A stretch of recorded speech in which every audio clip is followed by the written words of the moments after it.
guys, welcome back to my channel. I have been wanting to do this video for such a long time, but weather, time, Storm Franklin in the background, sorry about the wind. I have wanted to follow a kind of Victorian stable yard routine. So what would be expected of the stable boys and the grooms, and just to see how different it is to nowadays. So that was what I wanted to do. I am following the routine, diary, chores from a couple of books of that era. So I'm looking at kind of like the late 1800s, early 1900s. So this is kind of end of the Victorian era, beginning of the Edwardian. I've got a cold, so it makes everything sound harder to say. So I'll hopefully give you some like info along the way while also trying to do the routine to the best of my ability. First up, a few facts. Stable boys were bottom of the pile in the stable yards. So the stable boys tended to be between the ages of 10 and 16. So they were actually boys. Always boys, no girls. And they got paid pittance. They would have lived above the stables. And they would have started their mornings around 6 o'clock. It's not 6 o'clock right now. I'm not going to lie, it's a little bit later than that. So we're going to do bits of their routine, maybe not all perfectly exact. So first up, they would have actually, I should say, most of these horses lived in stalls more than stables back then. Some of the sort of swankier places might have had stables, and actually this routine or diary, however you want to look at it, probably would have been from a private stable yard, so somewhere with a nice stately home, beautiful yard with coachmen, grooms, stable boys, and less so of like a city stable yard. So first up in the morning, the stable boys would have literally looked over the horse and checked that there wasn't any kind of obvious signs of the horse being ill or any sort of wounds from the night. So they would have like checked that they'd passed some droppings, had some water, eaten their food, just perhaps given a quick glance over at the legs, checked that there was no swellings. Remember, these horses did so much more work than ours could ever imagine doing. So injuries were a lot more common. I mean, our horses injure themselves easily enough now. Can you imagine what it was like for a Victorian horse that worked incredibly hard day in, day out? So after they would have given them a check over, they would have fed them. You'll notice throughout this routine that the Victorians, or late Victorians, fed their horses a lot a day. Around 4 times a day. Makes sense because these horses were doing so much work. Obviously, I can't follow that because, honestly, my horses would be the size of houses and also literally explosive. So I'm going to follow my horses' feed routine, but I'll let you know every time the horses would have been fed. And they would have been fed like a chaff. They would have been given some hay and then probably some sort of corn type food. So they would have been fed before the stable boys started mucking out. That would have kept them quiet then at least, and also, you know, they may be without hay by that point in the morning, so it would have been important to feed them. Come to Coop's disgraceful stable. This is what I mean with a wastage of haylage. Sorry, back to the Victorian era. Horses in work back then, because of the length of time they worked and often needing to be on tap at any point for their master of the house or the lady of the house, then they lived in full-time. So they lived in the stables full-time. Only horses that were kind of like broodmares, young stock, hunters that had been turned away for the summer were outside. So these horses either spent time working hard as carriage horses, ridden horses and hunters, or they were in their boxes or stalls. So, you know, not the most fun life, but currently due to the weather, ground, my horses are in full time. So I guess I am following their routine a little more closely. So let's get mucking out.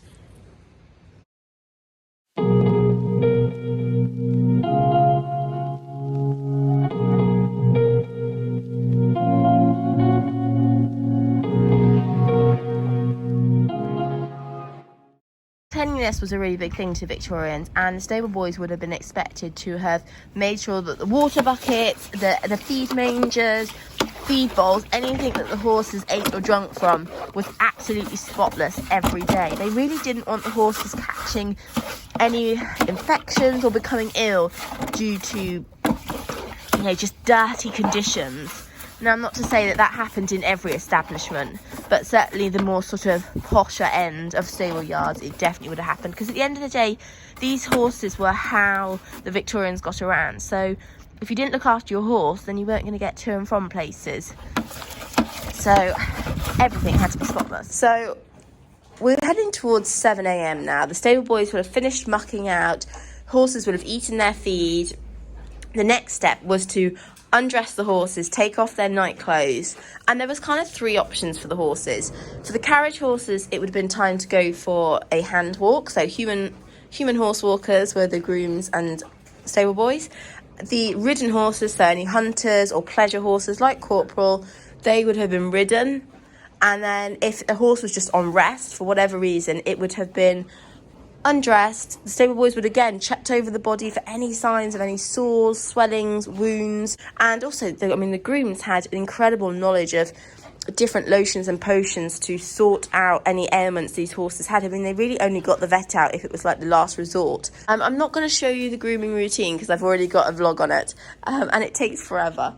So Corporal is going to go for a hack, so around 2.5 hour hack, which is a lot longer than I would ever hack. Like, I hack around an hour. Now, I know Corporal's semi-retired, so it doesn't matter. But, yeah, around an hour. So 2.5 is quite a lot longer for me. But I should say it would have been really important for these horses to be fit, because the Victorian horses would do hours and hours in a day compared to what our horses do. If it was a kind of fancy establishment, the grooms always did the riding and the hand walking. It meant the stable boys got the fun job of tidying. So they would have, after they'd have fed the horses, mucked out, maybe got them ready to go for a hand walk or a ride with the grooms, they would have been left to do the tidy up. So they would have made sure the yard outside the stables was spotless. They would have gone and done all the drains. So they'd have washed out all the drains, cleaned out any of the mangers that hadn't been done earlier, that kind of thing. They would have gone around and made sure everything was spotless. So that's going to be my next job. Storm Franklin is very much still in the background. The carriage horses who went for a hand walk may well not have been groomed before they went out. However, the ridden horses, for example Corporal, would have been groomed, and this would have been about a 15-20 minute groom. Please go back and watch my video that I've done on Victorian grooming, because it will explain in far more detail how much the Victorians groomed their horses. So this was a 15-20 minute groom, literally doing from the feet all the way up, making sure everything was spotless. Sorry, Corporal keeps trying to itch. Making sure, they'd cleaned around their eyes, their nose, their dock. Like I say, everything was cleaned, because obviously they needed to look smart when going out. So I'm going to get on and give Coop a nice brush. I've got my brushes set out down there. And go and do this 2 to 2 hour ride. You looking forward to it, Coop?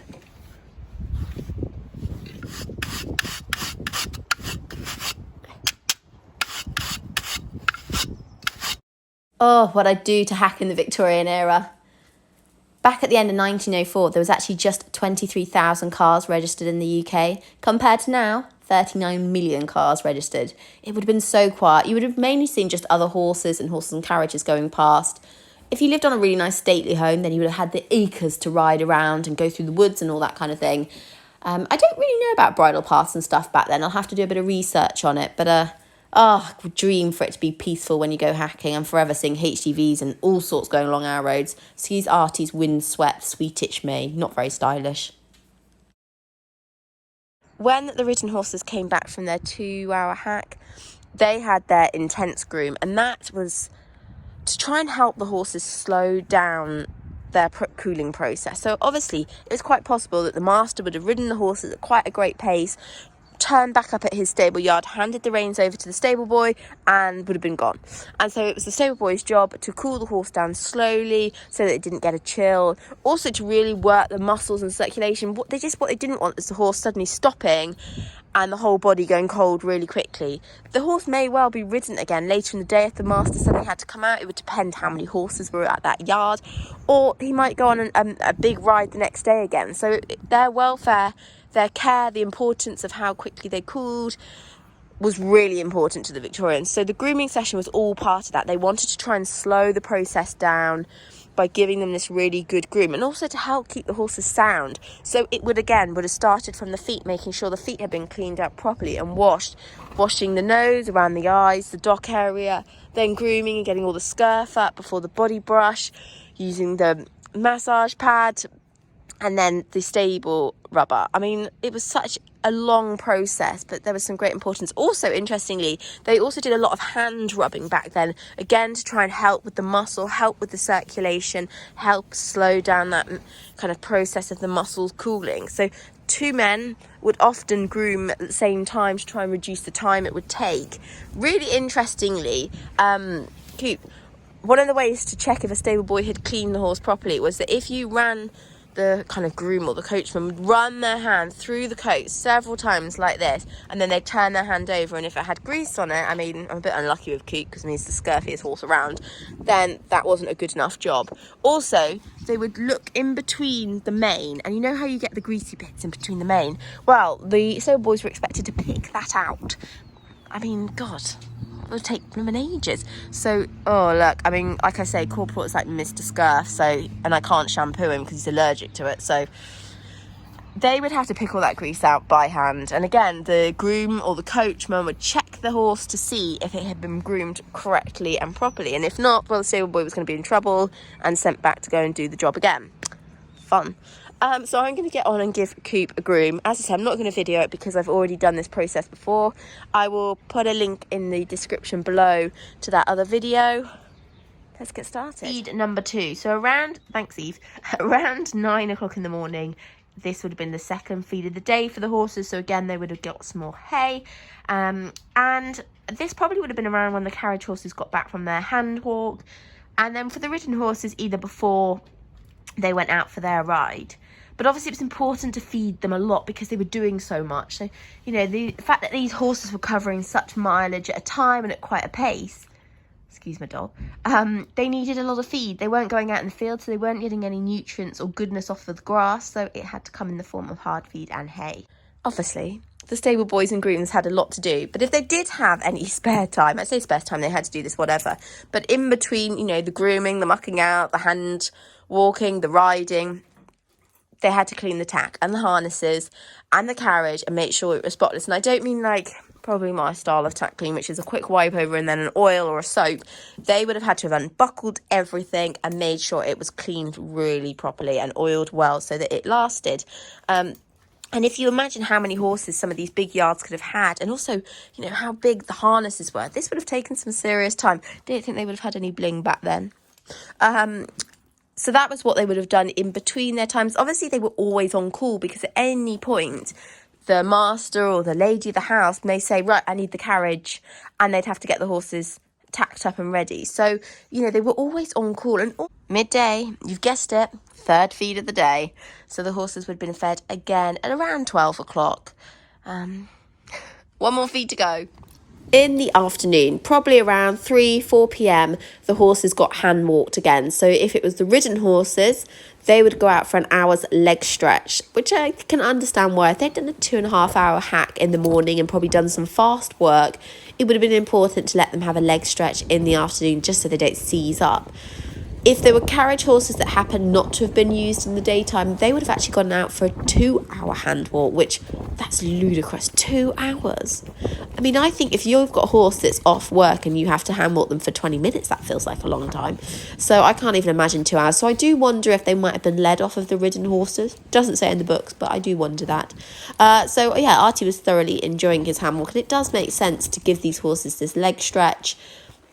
Like I said before, I just hope the stable boys let them have a nip of grass just to keep them happy. After horses have been hand walked, or even horses at rest in the stables, they got groomed for a third time. This would have been a proper groom again as well, a good sort of 45-minute groom. I guess just really good for the muscles, the horse's circulation. The Victorians were absolutely paranoid about making sure that the horses sort of didn't seize up as such.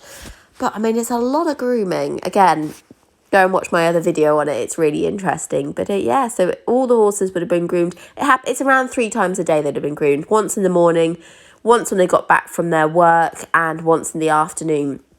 Obviously, if the horse went out more than once, then it would have been groomed each time. So, a lot of grooming. Between 4 and 5 p.m. would have been muck out time again. So the stable boys would have redone the horses' stables, refreshed. I've taken the water out, refreshed the water like I'm doing now, redone the hay, made sure that everyone was spotless again. Though the stable boys and grooms would have aimed to have had, hello Artie, aimed to have, Well, he wants some hay, so he's going to be fussy. Even though they would have aimed to have had the horses sort of mucked out, had their final feed of the day and hay at around 5 p.m, this didn't mean that they were finished for the day. So they were up to around 11 hours by this point. And if the carriage was still out, maybe the family had gone to a rather lovely ball or something, or the master was still out on his horse, they would have to wait up until the horse returned. And obviously the master... Sorry, we're just looking at an empty stable here. It'd be nice to see your face instead of your dirty rug, yeah. The master isn't going to return and cool his horse off, is he? He's going to have probably pelted it home at quite a pace. So the stable boys would have had to have stayed up ready to deal with that. So that would have meant probably walking the horses off, then grooming them again properly. And remember how long it takes to groom these horses correctly. Changing rugs, feeding them if needs be. Also, you know, if a horse came back in a bit of a state, then they may well have had to stay up for a few hours to just keep an eye on that horse. You know, they wouldn't want it colicking or being poorly in the night. So that day was, you know, they could quite often finish really late. There was, you know, it was a long old day. And to think that, you know, they then didn't get a day off the next day, which we would want, you know, they were back at it again, looking after the animals. And I'm sure these animals must have meant the world to them. And, you know, they would wanted to have cared for them so well and wanted to make sure that they were healthy and did the best job they could. But, I mean, it was a full-on long, hard-working day for very little pay. If there was anything I was going to take away from it, I think the amount of exercise, especially when these horses are in, oh, you found some food, good, is really good. And, like, I don't have a horse walker, so, and I do hand walk, but maybe, you know, it is a good idea to ride in the morning and then hand walk again. That could be a really good thing. I've said before, I think the amount of grooming they do is probably excessive, but on the same time, I think we could all do with grooming our horses a little bit more, and the detail that they do is really impressive, and their horses must have shined like nothing else. Again, with the feed, I mean, they're feeding because of how much these horses are doing. I mean, Christ, if we fed Artie that much food in a day, you would be a hippopotamus. You really would be. You'd be massive. You would be a fantastic hunt horse or a carriage horse, I reckon. You've got the kind of build for a carriage horse, and I think you're jolly handsome.